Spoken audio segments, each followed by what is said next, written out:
رمضان تجلى وابتسم طوبى للعبد إذا تنما رمضان تجلى وابتسم طوبى للعبد إذا تنما أرضى مولاه بما التزما طوبى للنفس بتقواها.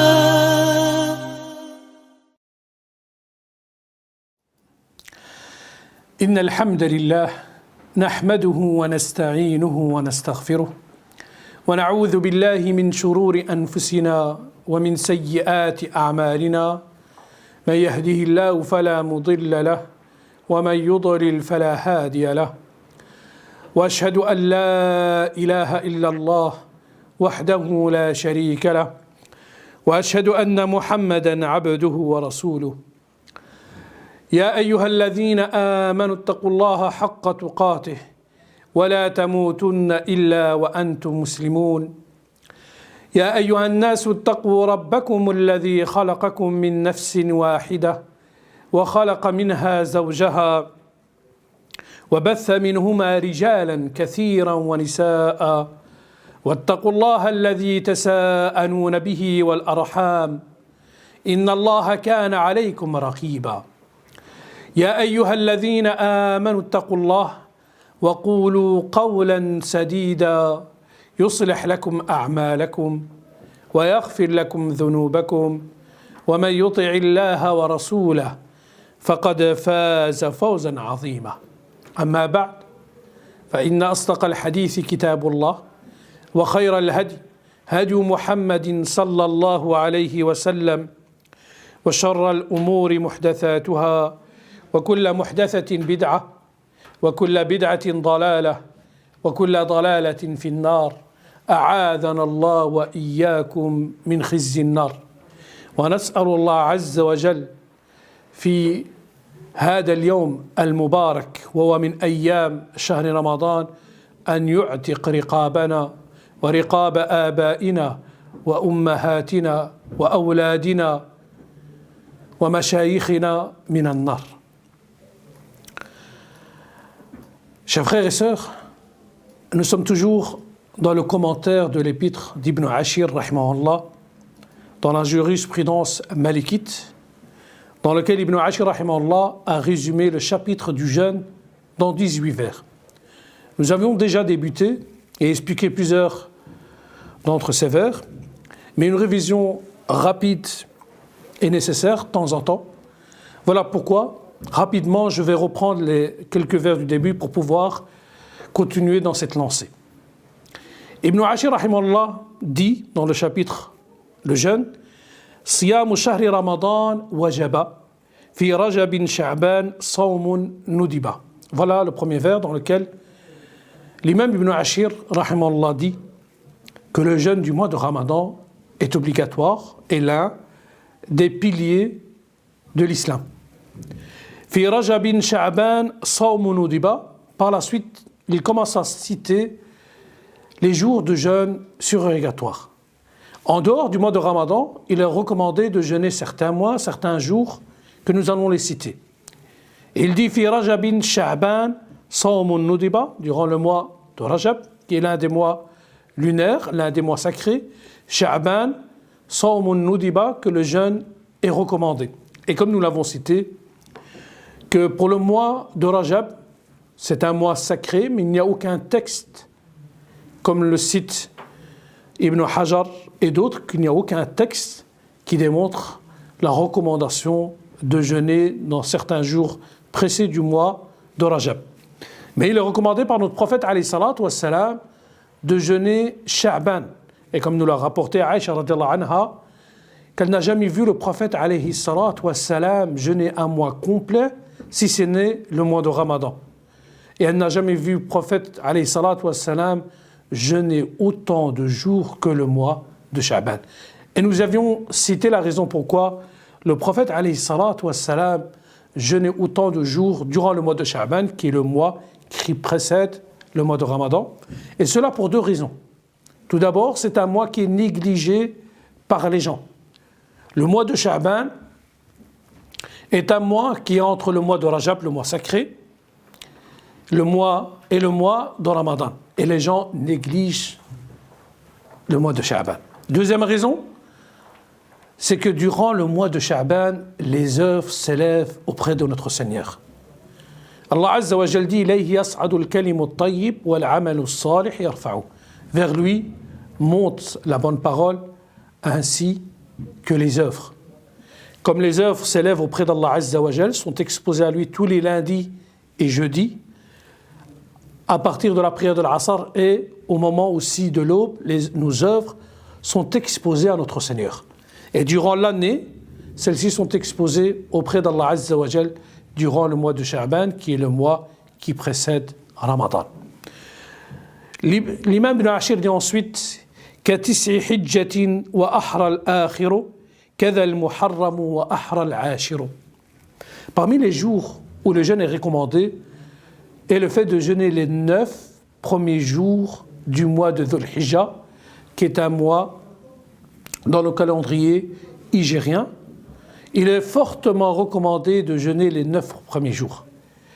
Car les 10 premiers jours du mois de Dhul Hijjah, ce sont les jours les plus importants de l'année.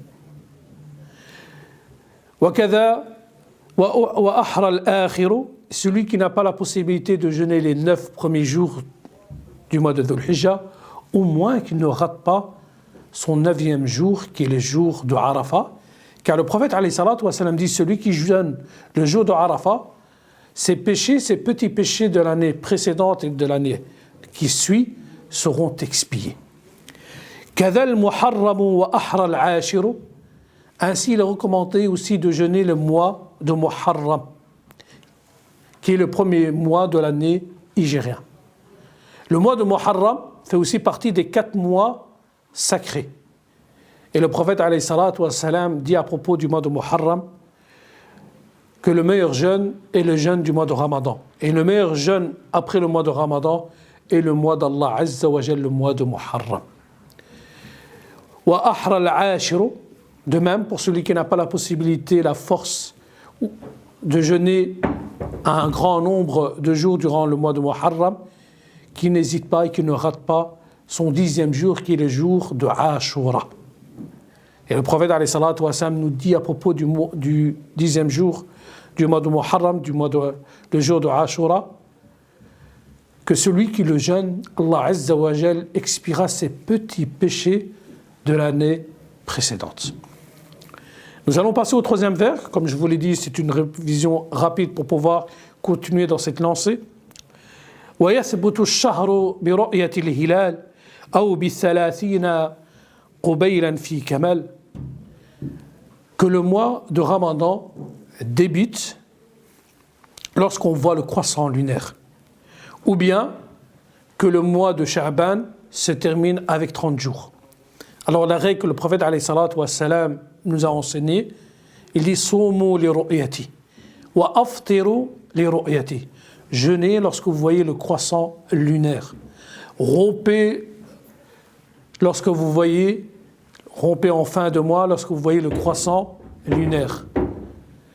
Et s'il y a un obstacle entre vous et le croissant lunaire, terminez le mois de Sha'ban par 30 jours. Voilà la règle. C'est que nous devons observer le croissant lunaire. Si nous arrivons à le voir, à ce moment-là, le lendemain sera le premier jour du mois de Ramadan. Si nous ne voyons pas le croissant lunaire, cela signifie que demain sera le 30e jour du mois de Sha'ban. Et le Ramadan débutera après-demain. 3e règle, et cela pour le jour du doute, lorsque nous cherchons le croissant lunaire et qu'il y a un obstacle entre nous et le croissant lunaire, comme les nuages, et qu'il est impossible de voir le croissant lunaire, à ce moment-là, le lendemain sera considéré comme le jour du doute. Et la règle que le prophète alayhi salatu wa salam nous a enseigné de terminer le mois de Sha'ban par 30 jours.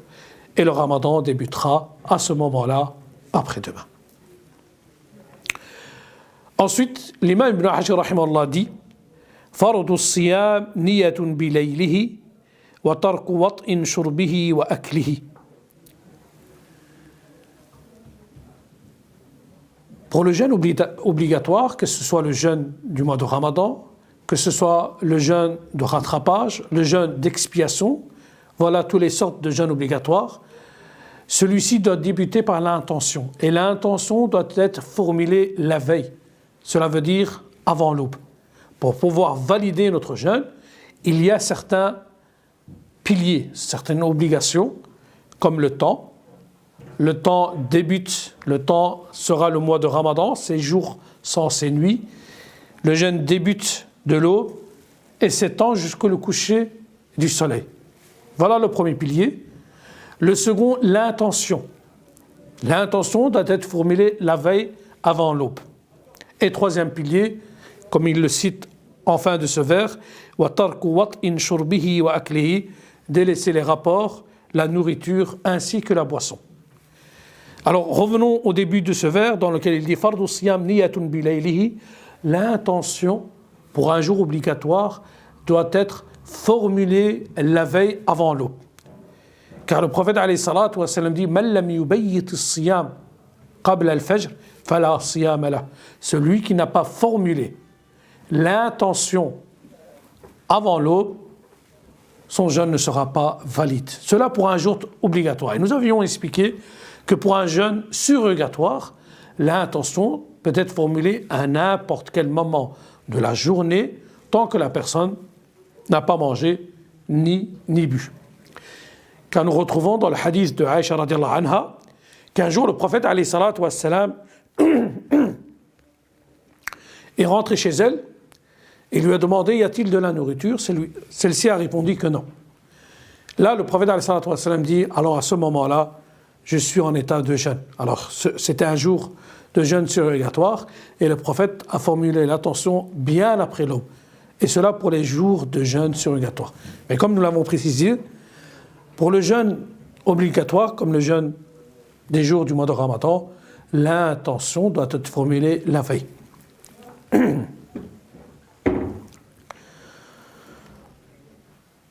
Ensuite, l'imam Ibn Ashir rahimahullah dit وَالْقَيْ مَعَ إِصَالِ شَيْلِ الْمَعِدِ مِنْ أُذُنٍ أَوْ عَيْنٍ أَوْ أَنْفٍ وَرَدْ.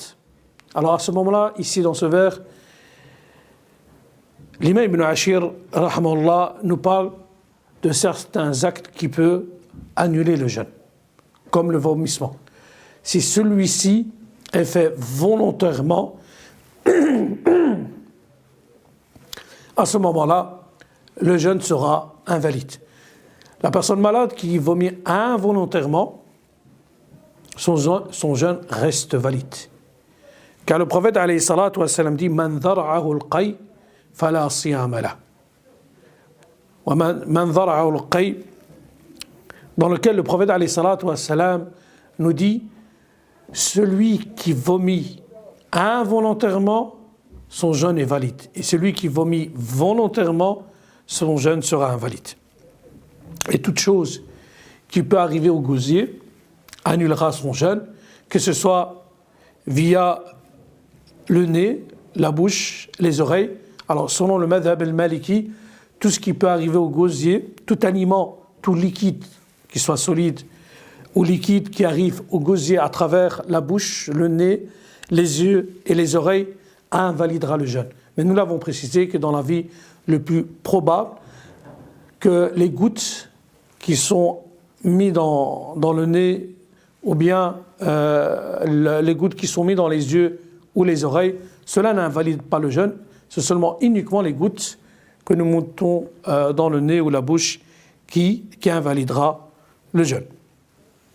Ensuite, nous étions arrivés au vers suivant qui était وقت طلوع فجره إلى الغروب والعقل في أوله شرط الوجوب.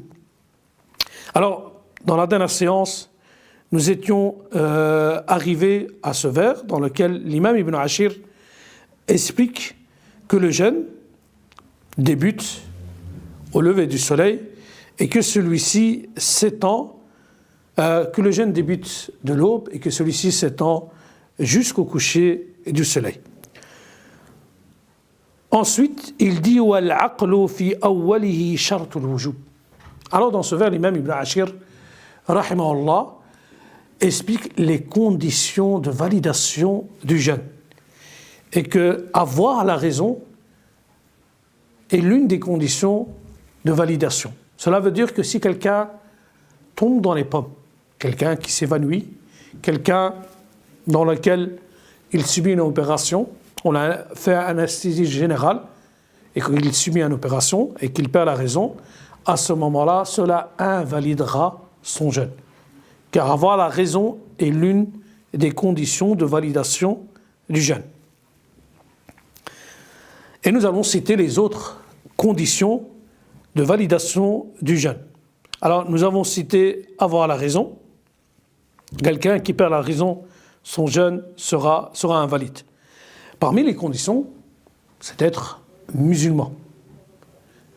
Car Allah Azza wa Jal s'adresse aux croyants dans le verset lorsqu'il dit « Ya ayyuhalladhina amanu, kutiba alaykum as-siyam, kama kutiba ala alladhina min qablikum, la'allakum tattaqun » Ô vous qui avez cru, il vous a été prescrit le jeûne, comme il a été prescrit aux peuples qui vous ont précédés. Alors, il faut remarquer que dans ce verset, Allah Azza wa Jal s'adresse aux croyants.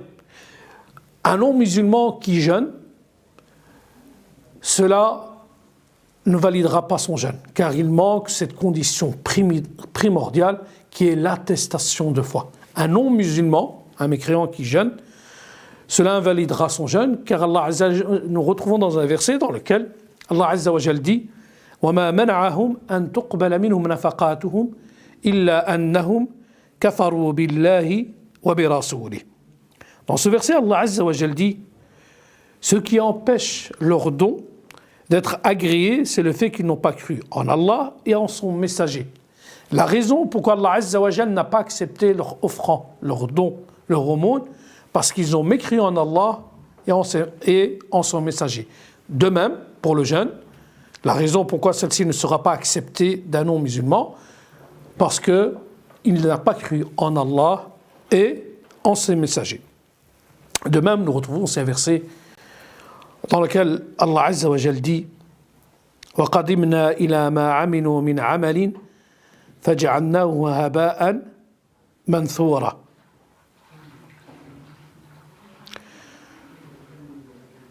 Dans ce verset, Allah Azza wa Jal dit qu'au jour de la résurrection, tout ce que le non-musulman a accompli comme action, il le verra au jour de la résurrection comme une montagne et que celle-ci deviendra poussière éparpillée. Il verra tout ce qu'il a accompli ici-bas. Mais comme il manque cette condition primordiale qui est l'attestation de foi, de croire en Allah et en son messager, celui-ci verra au jour de la résurrection tout ce qu'il a accompli comme bonne action, des montagnes de hasanat.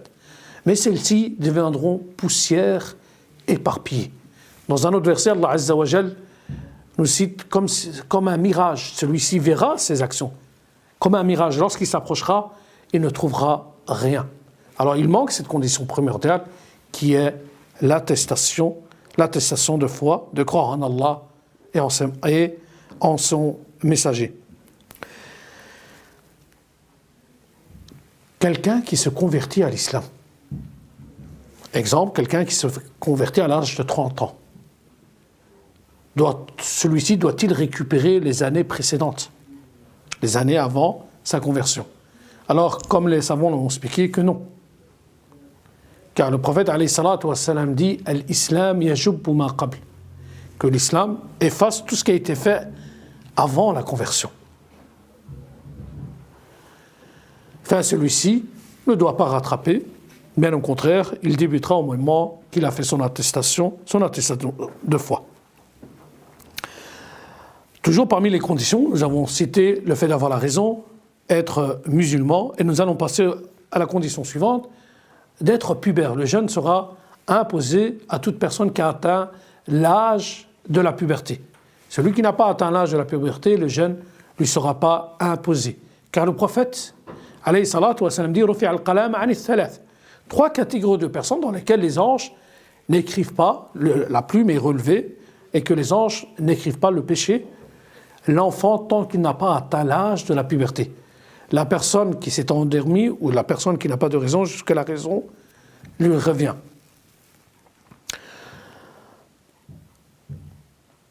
et celui qui s'est endormi jusqu'à ce que celui-ci se réveille.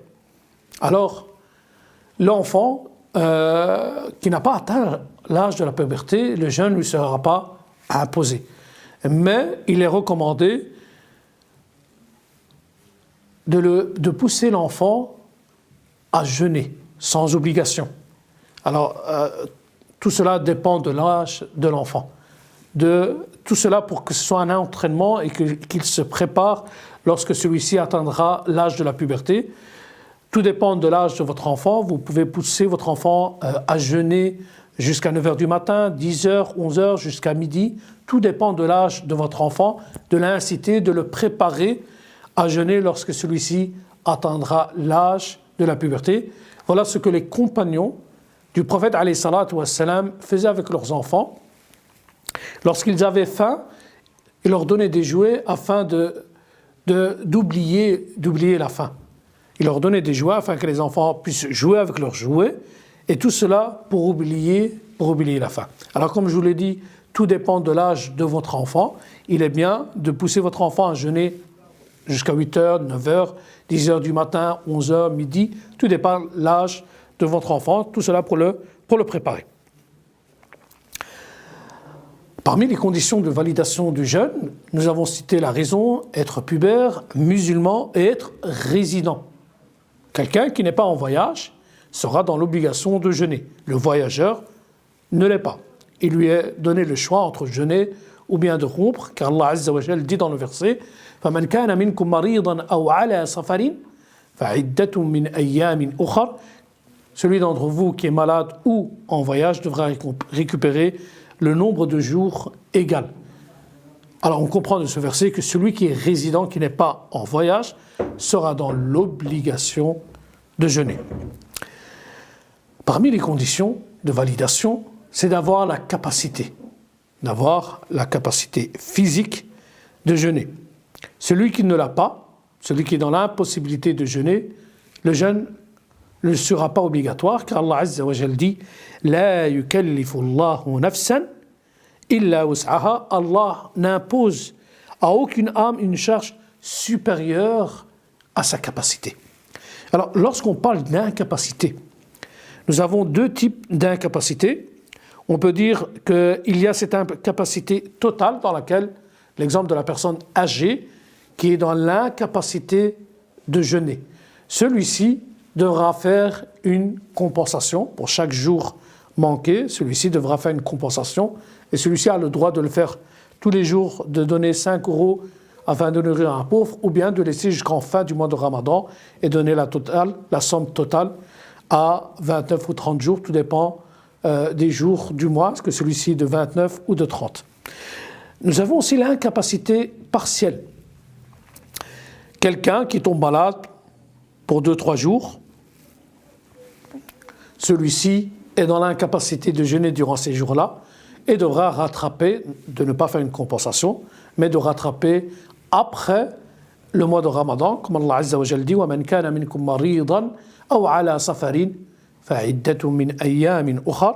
Celui d'entre vous qui est malade ou en voyage devra rattraper le nombre de jours égal. Voilà les conditions de validation du jeûne, qui est le fait d'être musulman, pubère, doué de raison, résident et d'avoir la capacité physique de jeûner le mois de Ramadan.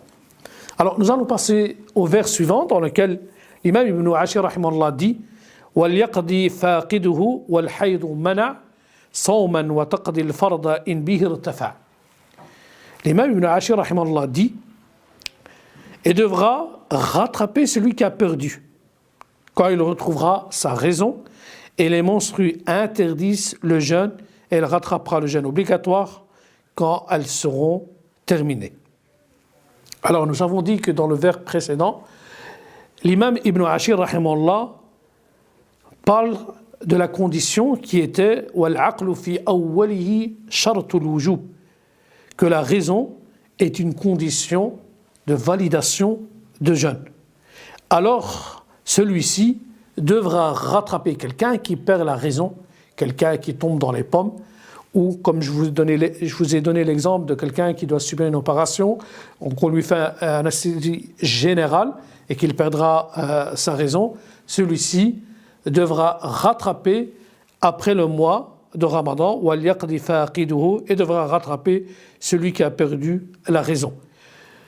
De même, qui devra rattraper certains jours du mois de Ramadan pour la personne qui était indisposée.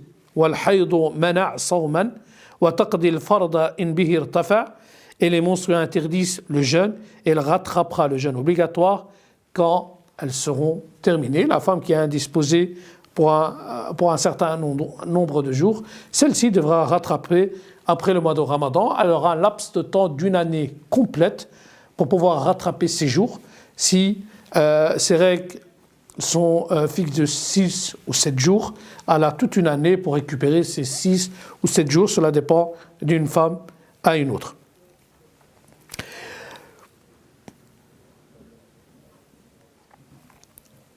Le vers suivant, dans lequel l'imam Ibn Ashir dit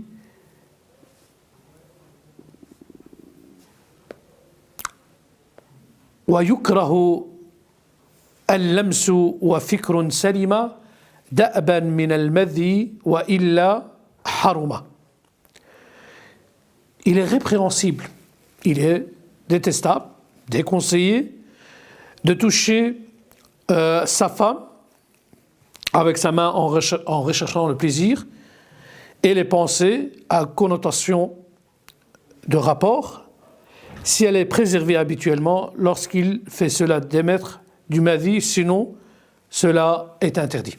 Alors durant le mois de Ramadan, et cela de l'aube jusqu'au coucher du soleil, il est répréhensible d'avoir des désirs envers sa femme, de la toucher, et d'autres. Nous allons citer certains points, que si par cette toucher, celui-ci, le liquide prostatique ou le liquide al-mani, à ce moment-là, son jeûne sera invalide. Si rien ne descend, s'il n'y a aucun liquide, le fait que celui-ci a embrassé son épouse ou qu'il l'a touché avec plaisir et qu'aucun liquide n'est sorti de lui, son jeûne reste valide, mais cet acte est répréhensible et déconseillé. Voilà pourquoi celui qui touche son épouse avec plaisir ou qui l'embrasse et que le liquide prostatique descend, selon le madhab al-maliki, cela annulera son jeûne. Selon l'avis le plus probable, selon l'avis le plus probable, si le liquide prostatique qui est différent du sperme, cela n'invalidera pas son jeûne.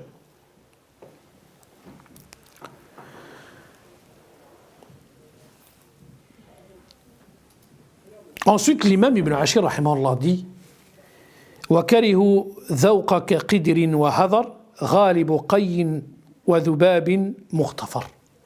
Dans ce vers, l'imam Ibn Ashir rahimahullah dit il est aussi répréhensible de goûter avec la langue et puis ensuite de recracher un peu de nourriture. Alors celui qui est en cuisson, celle qui est en cuisson ou celui qui est en cuisson, il lui sera déconseillé, il est répréhensible, makro, de goûter, ensuite de recracher et de laver, de rincer la bouche selon le madhab al-maliki. Il est répréhensible de goûter avec la langue et ensuite de recracher un peu de nourriture, le bavardage inutile, le vomissement incontrôlé et avaler sans faire exprès. Avaler sans faire exprès une mouche ou ce qui est similaire est pardonné. Voilà ce que l'imam Ibn Ashir dit dans ce verset, qu'il est répréhensible selon le madhab al-maliki de goûter la nourriture pour celui qui est en cuisson. Mais selon l'avis le plus probable, que cela n'est pas détestable, comme le cite Ibn Abbas, et cela est rapporté par le Bukhari, qu'il n'y a pas de mal à goûter, ensuite recracher et rincer sa bouche pour celui qui a ce besoin de savoir si la nourriture est assez salée ou assez sucrée ou autre. Alors l'avis le plus probable, qu'il n'y a pas de mal à faire cela. De même pour le bavardage.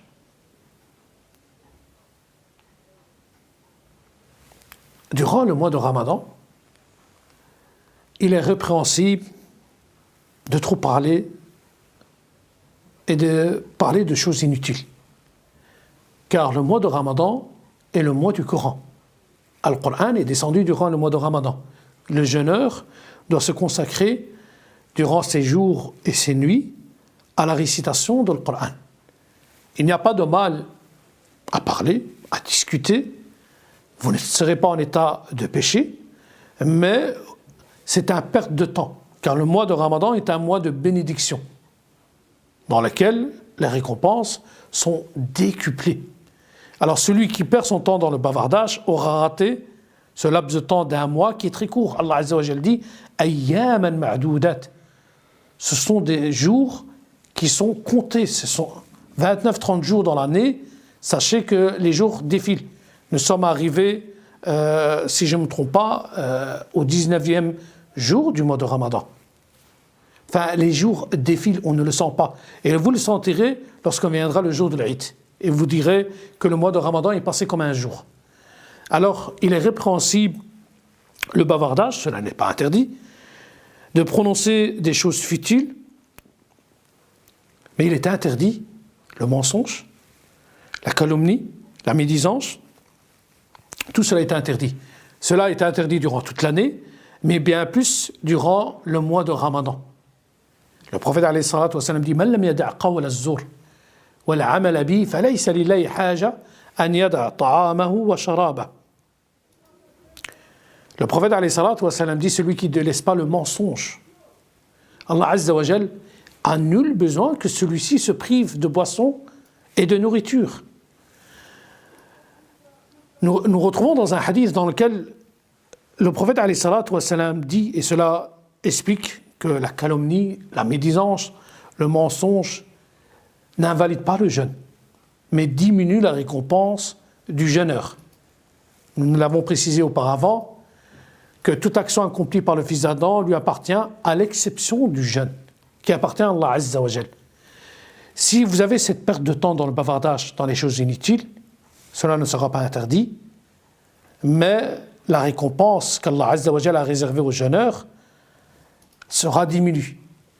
Celui qui ment, celui qui passe sur le dos de son frère ou de sa sœur, celui qui colporte les paroles, la calomnie, cela n'invalidera pas le jeûne, mais diminuera la récompense. Le prophète alayhi salatu wa sallam dit, lorsque la personne accomplit sa prière, de temps en temps, il n'aura que la moitié de la récompense, que le 10e de la récompense.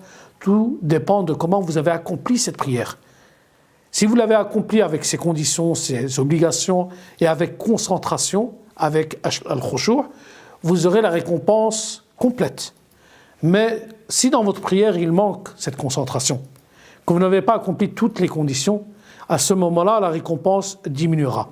De même pour le jeûne. La calomnie, la médisance et autres diminueront la récompense et n'invalidera pas le jeûne. Alors, il est répréhensible de goûter à la nourriture selon le madhab al-maliki, le bavardage inutile, ghalibu qayyin wa fi dhubabin mughtafar.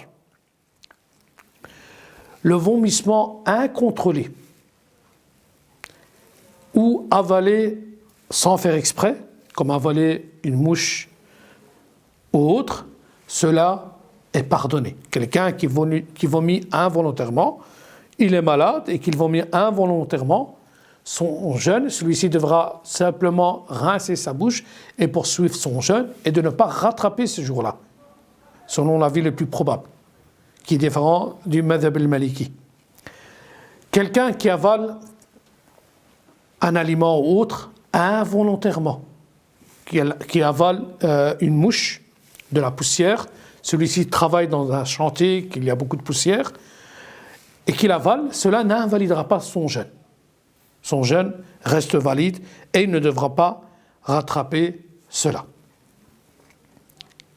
Comme il dit, et il donne l'exemple dans le vers suivant, lorsqu'il dit « Rubaru sani'in wa turqin wa siwak yabisin isbahu janabatin kada ». Alors dans ce vers, l'imam Ibn Ashir explique qu'il n'y a pas de mal à avaler de la poussière ou autre lorsqu'il dit « tout comme la poussière est avalée par l'artisan ou celle des routes.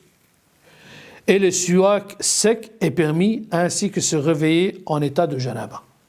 Alors ici, il donne au début de vers l'exemple de quelqu'un qui avale de la poussière, quelqu'un qui est dans un chantier et qui avale de la poussière, cela n'invalidera pas son jeûne. Rappelez-vous, nous avons dit toute chose qui arrive au gosier, que ce soit solide ou liquide, invalide son jeûne, mais qui sort de cette règle, cette exception, nous avons la poussière, la mouche ou autre qui rentre involontairement, cela n'annulera pas son jeûne. De même, le siwak. Ici, dans le madhab al-maliki, il précise que ce soit le siwak sec et non humide. Et nous allons expliquer un peu plus. Selon le madhab al-maliki, si le siwak est sec, cela n'invalidera pas son jeûne. Nous retrouvons dans lequel le prophète alayhi salatu wassalam utilisait le siwak. Selon le madhab maliki, si celui-ci est sec, n'invalidera pas. Si celui-ci est humide, celui-ci, selon le madhab maliki, ça invalidera le jeûne, ou bien quelqu'un qui brosse ses dents.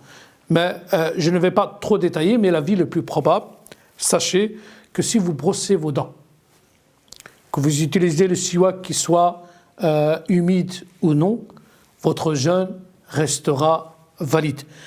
Pourquoi, selon le madhab al-maliki, le siwak humide est invalide, ou bien le siwak vert? La raison à cela, ce sont les petites particules de siwak, lorsque vous allez le mâcher et qui se mélangent à votre salive, vous remarquez qu'il y a ce goût. Voilà et que celui-ci rentre dans le gosier. Voilà pourquoi, selon le madhab al-maliki, cela invalidera le jeûne. Mais l'avis le plus probable, et comme nous l'avons rapporté, que le prophète alayhi salatu wassalam utilisait souvent le siwak durant le mois de Ramadan, que celui-ci soit sec ou bien humide. De même, qui n'invalide pas le jeûne, celui qui se réveille en état de janaba. Alors si celui-ci a eu des rapports la veille avant l'aube, et qu'après l'aube, et que celui-ci n'a pris son bain rituel qu'après l'aube, son jeûne restera valide tant que les rapports ont été faits avant l'aube. Voilà, nous allons nous arrêter à ce vers et nous poursuivrons, Inch'Allah, la prochaine séance. Alors là, nous avons cité les 10 premiers vers dans le chapitre du jeûne et il nous en restera, Inch'Allah, 8 que nous allons essayer de détailler cela dans la prochaine séance. سبحان ربك رب العزة عما يصفون وسلام على المرسلين والحمد لله رب العالمين والسلام عليكم ورحمة الله وبركاته.